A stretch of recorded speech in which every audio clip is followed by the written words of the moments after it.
Welcome back to the Wellness Odyssey, where I help people create balanced, fulfilling lives using the 8 dimensions of wellness. So I have a question for you guys. Have you ever felt like you're a completely different person in relationships? Maybe with one person, you're all in, constantly overthinking everything and constantly craving comfort and validation. But with someone else, you pull away, get distant, and shut down whenever things start getting too close. Or maybe it's not just relationships. Maybe this shows up at work, or with friends, or even within yourself. Some days you feel confident and in control, but other days you're just full of self-doubt and feel like running away from everything. I get it. I lived that way for years. I didn't trust myself because I felt unpredictable. I couldn't understand why I felt safe with some people, but completely lost in other situations. It wasn't until I started diving into attachment styles that it all just clicked. I realized it wasn't just me being all over the place. It was my nervous system reacting to what I had learned as a child to survive. And once I understood this, that's when everything else shifted and I started to heal. So today, I'm here to talk about attachment styles, how they affect the way we connect with others, and how understanding them can actually help you heal and build stronger, healthier relationships. We'll also look at how to approach healing in a way that balances all parts of your life to help you grow. And if you want to go deeper into this, I've put together a free guide to help you understand attachment styles and build healthier relationships. The link's in the description below, so feel free to check it out.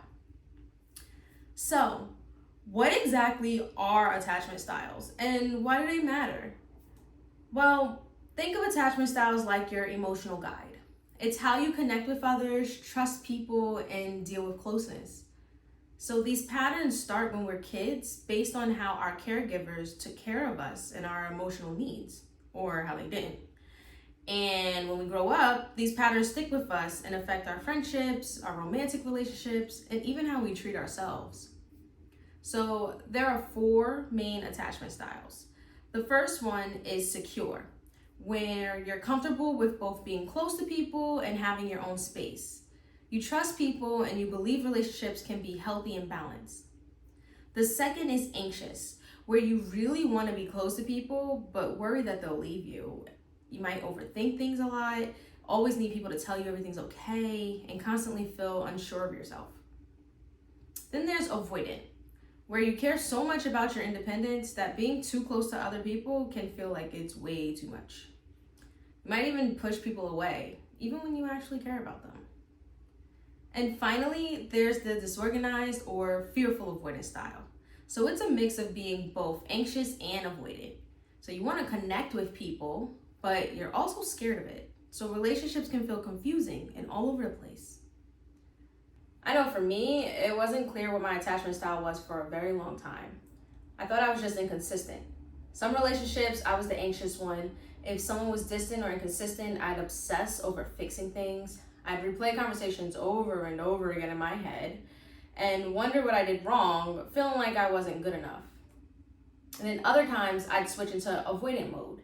If someone got too close or expected too much from me, I'd shut down or pull away. I'd convince myself that I didn't care, even when I actually did. This wasn't just about relationships with other people. This actually showed up in my job too. So some days I was completely all in, working myself until I was exhausted, looking for approval and recognition. On other days, I was completely detached, feeling like nothing I did mattered and that nothing would make me ever feel satisfied. At first, I thought I was just inconsistent. But when I learned about attachment theory, it all made sense. I wasn't unpredictable. I was just reacting to different environments in different ways. I had a disorganized or fearful avoidant attachment style. But here's the thing. The first step to healing is becoming aware. Healing isn't just about fixing your relationships. It's about looking at your entire life and well-being.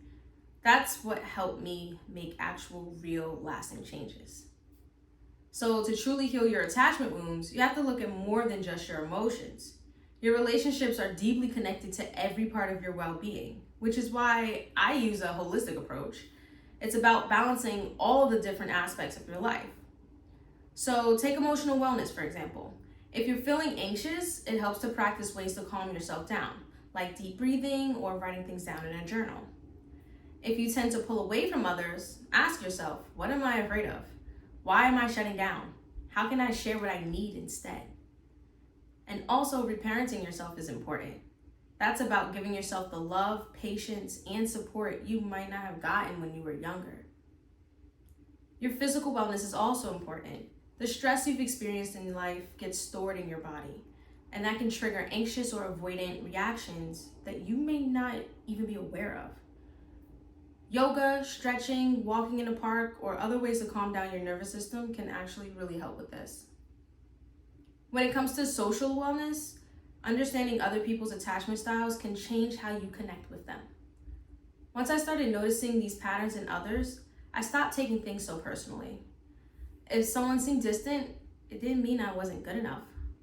And if someone needed to be told everything was okay, it wasn't them asking for too much. Relationships work better when both people understand each other. So responding with kindness and awareness really does make a big difference. Then there's spiritual wellness, which is about learning to trust yourself again. Whether you find that through meditation, prayer, or connecting with nature, grounding yourself is key. Healing attachment wounds often means trusting your own intuition in the process of life. And when it comes to occupational wellness or your work, I know this could be tough because work stress can actually bring up past issues, especially if you're always seeking approval or avoiding responsibility. The key is finding a job that matches your values and setting boundaries to protect your peace. This might mean learning to say no if you take on too much, or getting comfortable with responsibility if you tend to shy away from commitment. Intellectual wellness is another big piece. The more I understood attachment theory, the more I started making better choices in my relationships. So learning more about psychology, how to communicate, and ways to grow can really help you take control and make positive changes. So if you're still here watching this video, then kudos, you're on the right track with learning, and I really appreciate you. Feel free to give this video a thumbs up. Moving on to environmental wellness, think about your surroundings. Is your home a place of peace, or does it stress you out? If clutter makes you anxious, then try adding calming things to your space. If cleaning feels like a big task, make it part of your routine so it's not so overwhelming. If both are true, try something like cleaning while listening to music you enjoy for the length of like 3 songs.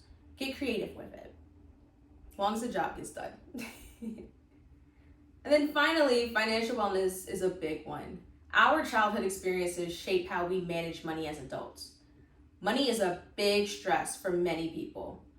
If you struggle with spending, saving, or handling finances, it can trigger attachment wounds. And financial stress can make you feel unsafe. But creating financial stability helps you trust yourself more. So start by figuring out how you really feel about money and take it step by step. When I started viewing attachment healing as part of a larger wellness journey, everything shifted for me. I stopped feeling like I had no control over my patterns, and I began making choices from a place of strength and awareness, not fear. And you could do this too. Your attachment style is not set in stone. It's just a starting point. So with self-awareness, holistic wellness, and intentionally working on healing, you can build relationships that feel safe, rewarding, and true to who you really are.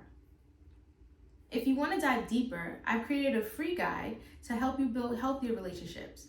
It walks you through all the attachment styles and how to navigate them in everyday life. It's in the description below, so be sure to grab it. And if this video really spoke to you, don't forget to subscribe for more videos on holistic health and wellness, because healing isn't just about relationships. It's about creating a life where you feel safe, balanced, and truly at peace. Thanks for watching, everyone, and I'll see you in the next one. Bye.